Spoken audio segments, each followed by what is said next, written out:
Are you looking for some fantasy amigurumi ideas? Are you prepping for your next market? Or do you just want a really cute but whimsical friend? I mostly take mystical creatures and other fantastical beings and objects to my craft market, and it has been very hard for me to find this out in the wild, so I put together 50 plus ideas that I found, and I hope you guys enjoyed them. My name is Mimi, and I'm the creator of the Tales of Sylvanis. If crafting and fantasy tend to be a current theme in your life, maybe consider subscribing. Without further ado, let's get started. So first, I bring to you a great selection of dragons, and starting with Light Fury. I love this pattern. I've done it in multiple colors and all of my friends still fight for it. Following with Spark, the mini dragon. I've done one of these in all blue and I love it so much. Then we have Tina, the tiny dragon. Adorable. You can probably hang this about anywhere. Then we have Daphne, the dragon. Do I really have to say much? I think this video is gonna be filled with the words adorable, cute, precious. Then we have a standing dragon, and I'm very curious to see this one with bigger eyes or glitter eyes. And then I added an etching dragon egg in this. I think it's so cute. Look at his little eyes. Then we have an axolotl dragon. I found this one so interesting, and it has horns. Also, if you pay close enough attention, that's a dragon fruit dragon. Then we have the water dragon. I believe this is called a water dragon because of the tail. It's probably one of the most beautiful models I've ever seen. Then by the same designer, we have Frogon.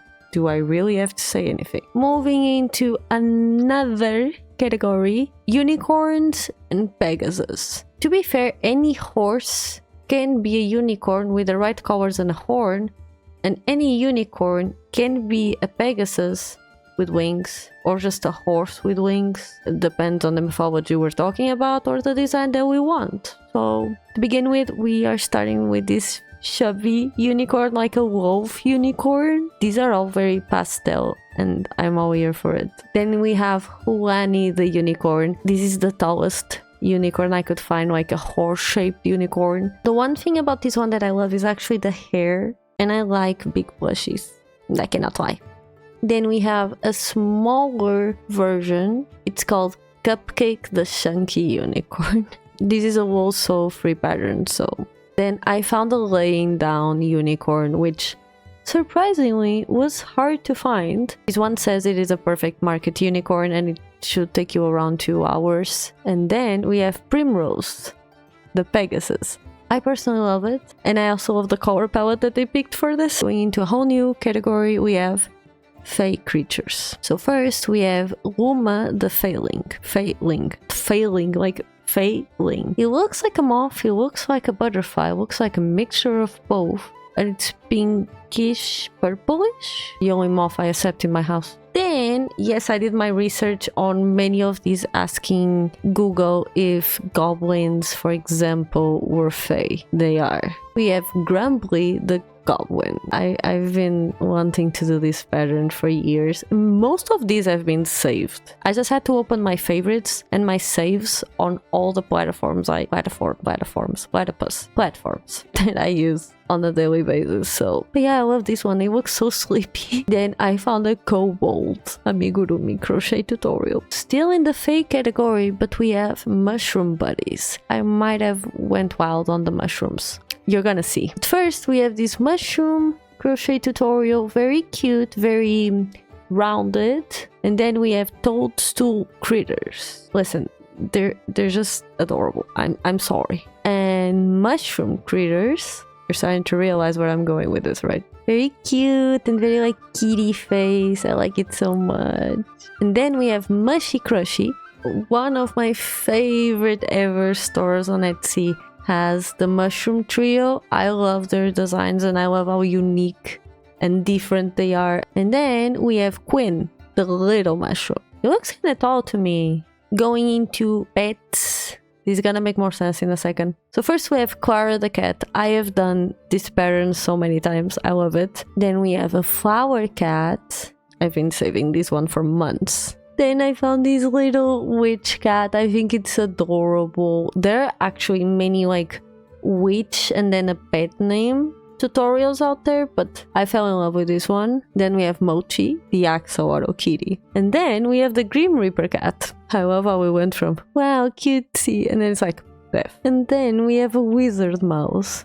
He's the cutest. To finalize this section, we have a dust bunny. Very easily, I believe you could do with some bigger scraps that you have laying around. I would definitely recommend using glitter eyes or colored eyes for this one, for them to pop, especially if you're using any kind of fluffy yarn, especially fur-like yarn. Going into the wild creatures, I don't want to call them monsters, they're too cute.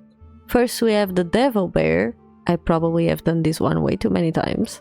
Then we have these little inkling. I've been dying to try this, but I've just not found the perfect eyes for it. Then we have Hexwing. It's so cute. They're like the cutest bats ever. I wanted a bat, but I didn't want a bat that was like, you know, just a bat. And then I went on a hunt because I realized that most griffin tutorials were not free. But I got you one. And it's adorable. It's actually standing. You can have this as a desk buddy. On the other hand, I also found a paid version, but it's a baby. I love griffins, okay? And then we have Lila, but could just be a creature of the moon, you know? Then we have this very cute Yeti. Then we have this pink floral monster. How can you call this a monster? Sincerely. And then we have a forest guardian that looks like a bunny, like a jackalope or something. Like, look at his little eyes. Or like he's protecting his little key. And then we have the moss forest monster. Maybe this one... No, I cannot call it a monster. Too cute. I was not expecting to add this creature in this video. But I found a Wendigo. It looks like a puppy. I also found a tiny one, which is called Winnie. I had to do a doll section because I'm getting into doll making. The research for this video on this part made it 10 times worse because now I just really want to make a doll. First, I found you the Little Mermaid, which you can adapt to any other mermaid. This tutorial was one of the free ones that I could find and I found it very beautiful. Then we have the Veggie Squires. Assuming that's a tomato and those are 2 carrots. Then we have a little gnome witch. I found it very fitting for this category.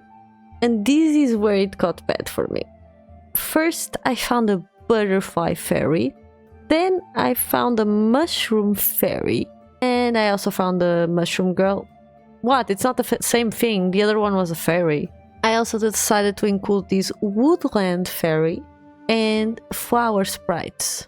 To finalize, I've said this on a previous video, but I love this designer. They make the cutest animals in outfits ever, so I bring to you this time the druid bear and the wizard crow.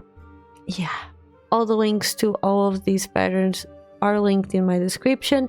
If they do not fit, they will also be on my Patreon if you rather save that instead. I would like to thank my patrons for making me able to keep doing these crazy fantasy things every month. As per usual, comment down below which was your favorite creature that I showed on this video.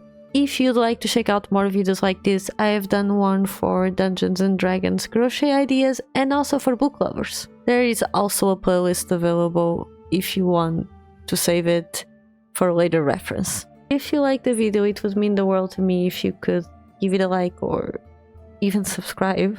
I'll see you guys on our next adventure.